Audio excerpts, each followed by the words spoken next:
சென்னை திருவேற்காடு நகராட்சியில் வீடுகளை சூழ்ந்த மழைநீரால் மக்கள் வீட்டை விட்டு வெளியே வர முடியாமல் தவித்து வருகின்றனர். நகராட்சி சார்பில் தண்ணீரை வெளியேற்றும் பணி நடைபெற்று வருகிறது. இதுகுறித்த விவரங்களை செய்தியாளர் சோமசுந்தரம் வழங்க கேட்கலாம். சோமசுந்தரம், தற்போது அங்கு வசிக்கக்கூடிய மக்களின் நிலை என்னவாக உள்ளது? எவ்வளவு மணி நேரத்தில் இந்த முழு தண்ணீரானது அகற்றப்படும்? விவரங்கள். வணக்கம்.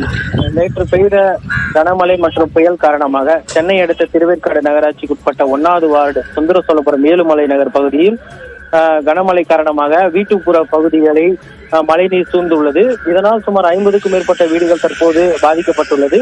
அந்த வீடுகளை சுற்றிலும் முட்டியளவு மழைநீர் தேங்கி காட்சியளித்து வருவதால் வீட்டை விட்டு வெளியேற முடியாமல் அப்பகுதி மக்கள் பாதிப்படைந்துள்ளனர். மேலும் அந்த பகுதியில் பாம்பு, பூரா, நத்தை உள்ளிட்ட விஷ ஜந்துகள் உலாவி வருகின்றன. மேலும் இந்த பகுதியில் நகராட்சி சார்பில் ராட்சத மோட்டார்கள் கொண்டு மழைநீரை வெளியேற்றும் பணி நகராட்சி நிர்வாகத்தால் மும்முரமாக நடைபெற்று வருகிறது. இருந்தாலும் அந்த பகுதியில் அதனை சுற்றி குளம் இருப்பதால் மழைக்காலங்களில் அந்த குளம் நிரம்புவதால் இந்த பகுதியில் அந்த குளத்தில் இருந்து வெளியேறும் உபரி நீர் முற்றிலுமாக சூழ்வதால் இந்த பிரச்சனை ஏற்படுகிறது. எனவே இதனை முற்றிலுமாக தீர்க்க வேண்டும் என அப்பகுதிவாசிகள் கோரிக்கை விடுத்துள்ளனர். இருந்த போதிலும் கடந்த 6 மணி நேரத்திற்கு மேலாக நகராட்சி சார்பில் இந்த பகுதியில் ராட்சத மோட்டார்கள் வைத்து மழைநீரை வெளியேற்றும் பணி மும்முரமாக நடைபெற்று வருவது என்பது குறிப்பிடத்தக்கது.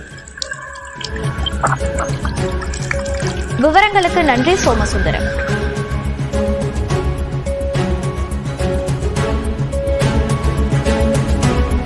ராணிப்பேட்டையில் மிக கனமழையால் சாலைகளில் மழைநீர் வெள்ளம் போல் செல்கிறது.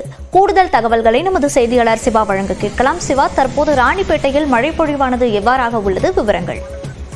நிச்சயமாக மோனிகா, ராணிப்பேட்டை மாவட்டம் ராணிப்பேட்டை அடுத்த பணப்பாக்கம் டு பன்னூர் செல்லும் சாலை இருக்குது. இந்த சாலையில பாத்தீங்கன்னா தரைப்பாலம் வந்து இந்த மழைநாள் முழுமையாக வந்து சாலையில் வந்து வெள்ள நீர் வந்து போய் கொண்டிருக்கு. இதனால் பாத்தீங்கன்னா இந்த பன்னூர் டு பணப்பாக்கம் சாலையில் வந்து போக்குவரத்து துண்டிக்கப்பட்டுள்ளது. மேலும் பல்வேறு மாவட்டங்கள், பல்வேறு பகுதிகளுக்கு செல்லக்கூடிய பொதுமக்கள் வந்து அந்த வழி இல்லாமல் வந்து வேறு மாற்றுப்பாதை யூஸ் பண்றாங்க. குறிப்பாக சோளிங்கர், பணப்பாக்கம், நெமிலி மற்றும் சுற்றுவட்டார பகுதிகளில் வந்து இந்த சாலை வழியாக வந்து கடந்து செல்வாங்க. ஆனா இந்த மழை காரணமாக, இந்த வெள்ள நீர் காரணமாக முழுமையாக துண்டிக்கப்பட்டது. மேலும் இந்த பாலம் அந்த இடத்துல வந்து பாலம் கட்டும் பணி வந்து பொதுப்பணித்துறை சார்பாக நடந்து வந்திருக்குது. ஆனா அந்த தற்போது வரல அந்த பாலம் வந்து விரைவில் வந்து அந்த பணிகளை முடிக்கணும், மீண்டும் அந்த மக்களுக்கான பாதை ஏற்படுத்த வந்து கோரிக்கை வச்சிருக்காங்க. தற்போது வரல பாத்தீங்கன்னா காலையில இருந்து ராணிப்பேட்டை மாவட்டம் விட்டு இந்த மழை வந்து சாரல் மழையாக பெய்து கொண்டு இருக்குது. மோனிகா, விவரங்களுக்கு நன்றி சிவா.